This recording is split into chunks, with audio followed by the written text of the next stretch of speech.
The only reason that you would feel that you can't make it, or that it doesn't seem like there's anything that's happening for your life, is because you don't personally believe that you are the fountain of your own creativity.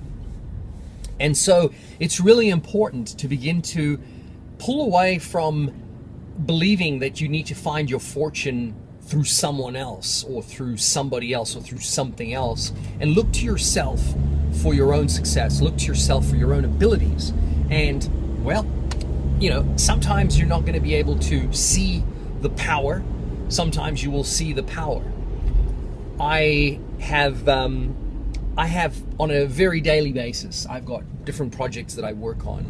I'm working in the direction of doing things, right? So I'm always meeting new people, great new people who want to develop and design and create and produce and architecturalize and build and, you know, develop, etc. So it's an ongoing, fruitful process.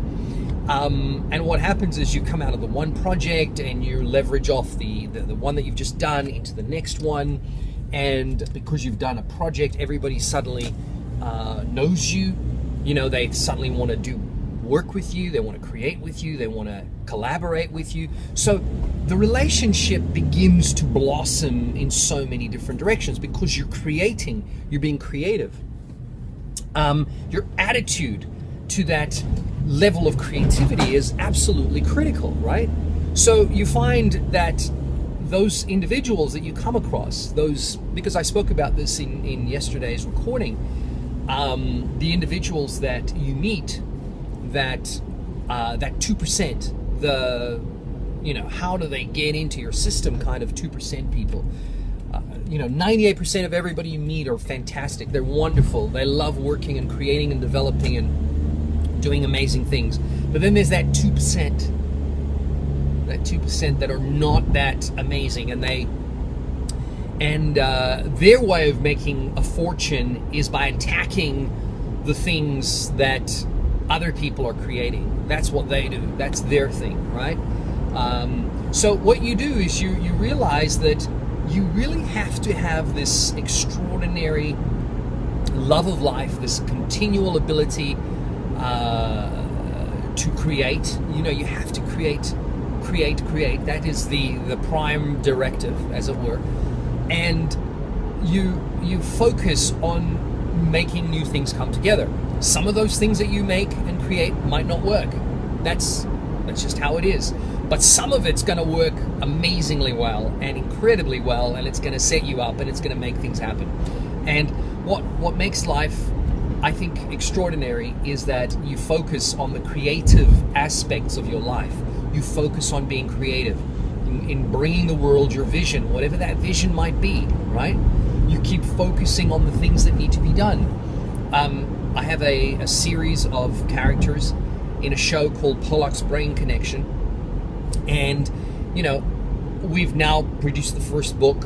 There's a graphic novel being produced for that. The audiobook was produced a while ago. And it's gone past the 13,500 sales copies. I think it's 13,856 or something at that point, as I checked the different sales. Now, what's interesting about it is that that's a side project. That's a complete side project. It's not one of my main projects. I'm working on films and projects and movies and music and shows and development. But what I find is interesting is that these little projects on the side, you know, the glimpses and the little outer control projects, all these little Outer Control is a series that we're doing. It's a reality show. All these projects that are going on in the background, very, very much in the background, all start coming to the fore. They all start coming forward, and they become something notable and valuable. So be creative on a daily basis and nurture that creativity, because when you believe that you are the fountain of your creativity, you're the fountain, the source of your fortune, the source of your power, the source of your goodness, amazing things happen for you. When you don't believe that, when you think you've got nothing to offer and that everybody is more fortunate than you are and they're creative and you're not, that's when you look around and you start finding ways to attack somebody because you want their money, You want their wealth. You want their success. You want something that they've got.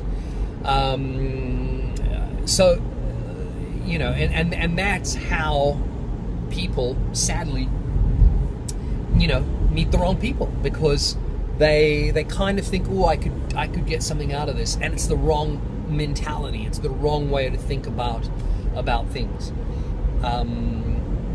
On many occasions, and unfortunately, the funny part about it is, this is the funny part, is that the two of you can engage in working on something together. You can create something special together. But if you are the one that's directed at creativity and the other person isn't, it's not going to work as a relationship, because you might create something, but that person will want to attack the thing you've created because they feel that somehow that thing that was created was done from their energy. But, you know, it wasn't done from their energy alone. It was done from both of your energies.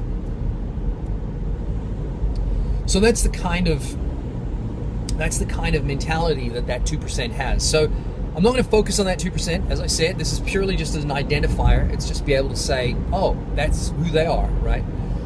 But ultimately, the creativity must come from you, and it must be at a level of sophistication and extraordinariness that is linked directly to your own personal uniqueness. You are extremely unique, and the more you put yourself out there, the more the world gets to see who you are, the more they go, oh, he's very unique, he is special, he's different in his own ways, he does his own thing. And I took to recording these productions, these little, you know, videos, because sometimes things go through my mind, and I think, well, I may as well share them with the world. You know, as I'm thinking, as I'm driving, I could be thinking about work-related projects or whatever it is, creativity-related projects, but, you know, it's a recording. It's just my way of saying, hey, this is what I'm thinking today. And in many situations, it's also a diary of my feelings on a specific day, about things that might be going on, or, you know, thoughts that go through my mind. Because sometimes I ask myself the question, why is that particular person not being creative? Why are they not seeing the power of this opportunity? There'll always be people who don't see the world the way you do. Accept it. You know, that's how it is. Thick Face, Black Heart. I don't know if you've read the book. It's an extraordinary book by an Asian lady who made it very clear that sometimes the only way to travel through the world is just go about doing your thing, and don't worry about criticism and, you know, all these things that are going on in the background, and all the chatter and the, you know, I look at George Lucas and I think of Star Wars 7, prior Star Wars 7, and the sale of the Star Wars intellectual properties to Disney, and I look at the situation and I think, you know, he was not popular. George Lucas was not a popular creator, you know. The fans were against him, and, you know, they couldn't believe he had done what he had done on Star Wars 1, 2, and 3. And, you know, and Lucas just went, you know what, I'm going to sell the properties to Disney, let Disney sort it out, and I'll just live my life, you know. As he says on the Charlie Rose interview, he was sucked into the black hole of Star Wars.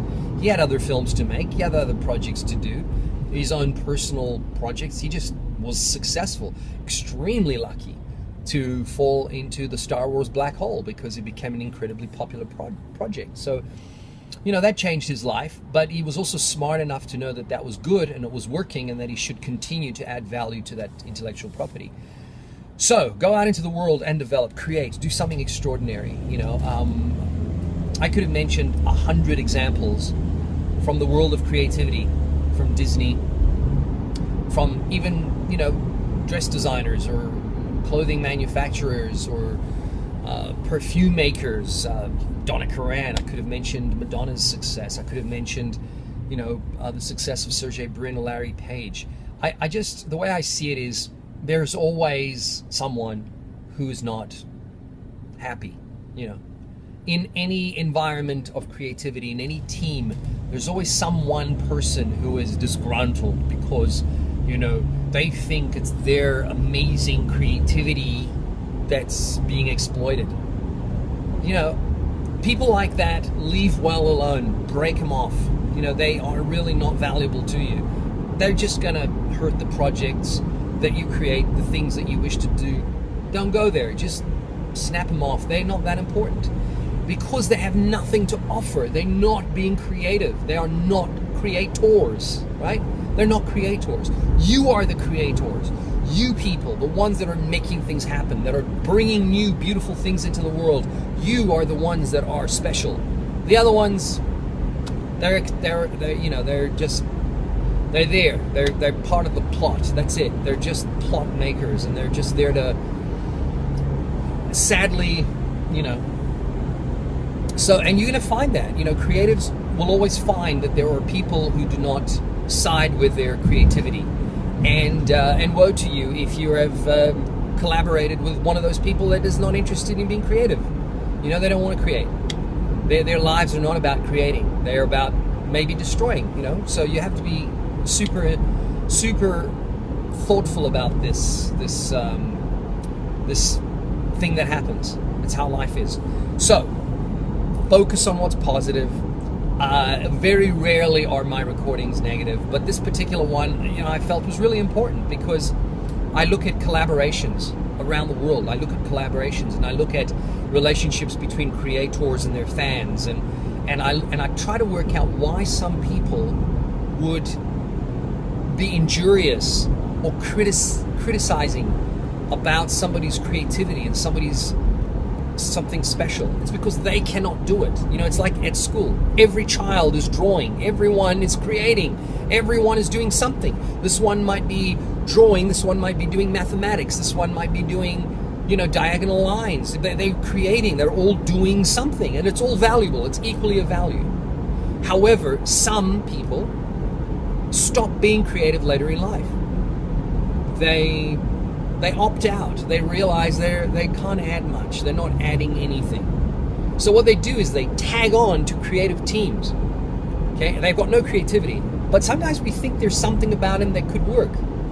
But it's our eyes that are seeing that because we're so creative. They're not seeing that. They're not creative.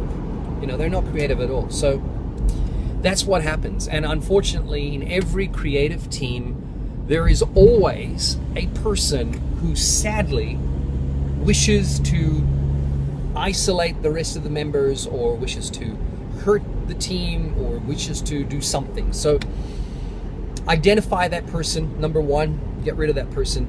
Two, very, very important, keep focusing on the thing that you can do, okay? On your creative imagination, on your abilities, on your output, the things that you can develop and release to the world, that you can get out there. And those are the things that you need to focus on ultimately, because guess what? That's how it is. That's how life is. You know, stay focused. Stay focused on being creative.